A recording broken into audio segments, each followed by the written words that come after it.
Good afternoon, everybody.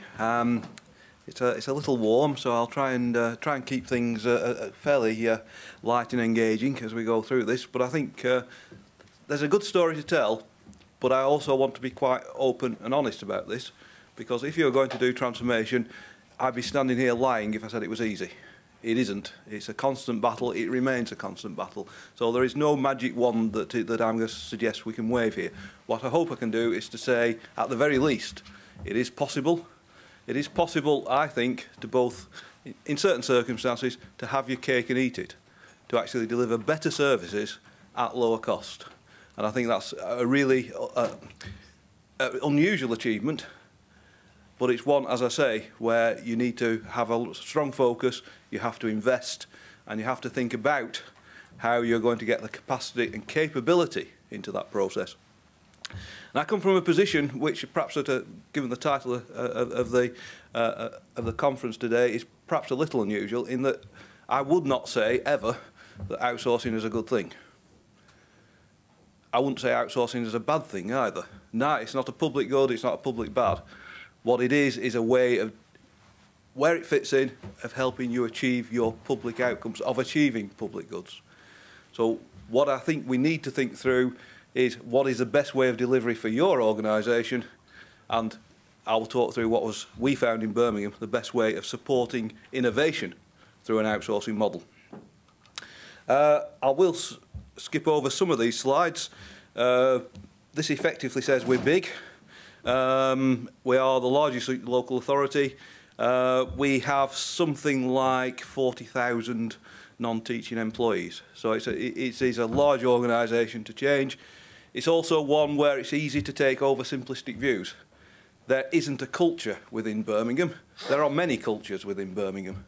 So you have to have a very sophisticated approach to how you move forward an organisation the size of Birmingham. I suppose that's another way of saying we have lots of silos. Which individually have a very strong history. These are our strategic outcomes that we're trying to deliver for the city, politically determined.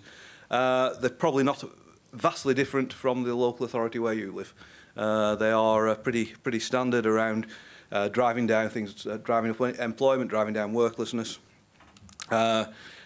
Perhaps unusually, when we started this journey around about 4 years ago, you could have said that those outcomes were going to be achieved by only two things. First of all, through our business transformation programme. Secondly, through a parallel organisational development initiative.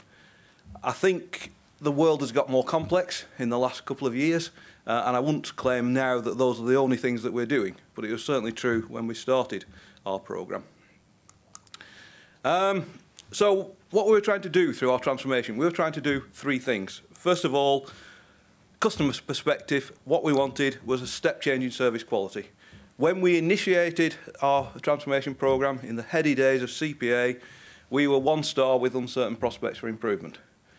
We had a long way to go.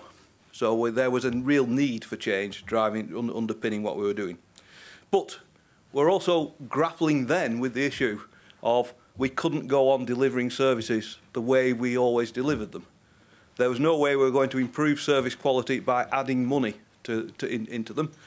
Even if we had, if you look at things like adult social care, if we carried on doing it in the way we were doing it 4 years ago, it would, by the time we got to 2020, have consumed the entire council budget. Something had to change. So the second thing is we had to find efficiencies. We had to improve what we were doing. But I think one thing that's often forgotten in transformation programmes, though it was mentioned this morning by a couple of the speakers, is you've got to take people with you. We have always been very upfront in that our transformation programme will result in a lower headcount within the organisation. At one point, we thought we could manage that through natural turnover, natural wastage. We've got an ageing workforce. I think that's probably unlikely these days. I think we will have some compulsory redundancies in the process, which is because we don't have the same levels of turnover that we once did. So, but those jobs that remain will give the people who work in the organisation greater job satisfaction. So those were the three things we set out to achieve, and one of the attributes of our approach is that everything we do is measurable. We never say we're going to get better in a transformation programme. We always say how much are we going to get better. So if you look at step change in service quality, the overall objective is to move from that 1-star status up to top decile performance. Process efficiency, we were looking for a 15% productivity gain. And those measures flow through into what does top decile mean in terms of customer satisfaction. When we started down this route, for example, customer satisfaction was at a level of 59% of our population said they were satisfied or very satisfied with the council. Just as an aside, if you're in the private sector, you'd probably be losing your job as a chief executive if you got that level of customer satisfaction. Our target for that, and we're on the journey, is 85%, which is top decile performance. So it's turning everything into something that's measurable. But of course, also making sure that those measures actually measure something which is meaningful and are not just a measure that drives perverse behaviour. So, it is at heart, I think, and I won't dwell on this slide, it is at heart a cultural change programme as well.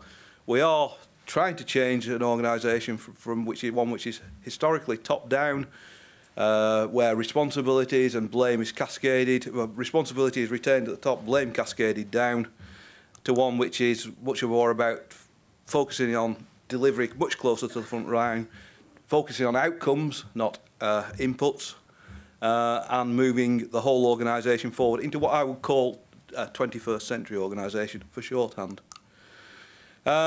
Pressures, they're not going away. Again, you know, nothing there that you won't recognise.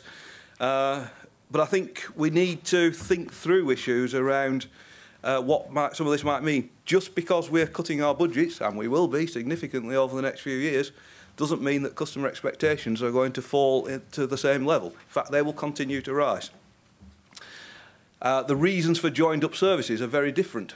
You know, Total Place is effectively about saving money by working collaboratively together from a public sector point of view. From a customer point of view, it's about delivering more joined-up services for effectiveness, not for efficiency. Can you do them both together? How do you square that? And then demographics, we have the conundrum, we have the same issue of an ageing population. We are also the youngest demographic in Europe of any major city. So we've got a very large young population as well as a growing elderly population. Transformation is probably, this has probably dropped off the agenda with the change of government. Transformation was, I think, coming to mean that's one of those words you put in every policy document. You know, it became one of those phrases that you had to use in order to get it past your minister. What we mean by it is actually not something very distinct from continuous improvement. It is about making a very significant step change in services. Actually doing things differently, not doing what you do now in a slightly better way. And I'll illustrate some of that as I go through the slides. But if you're going to do that sort of transformational change, I think it's really unfair if you ask your managers to do it as a sideline to what they do already. First of all, you need extra capacity. You have to resource it.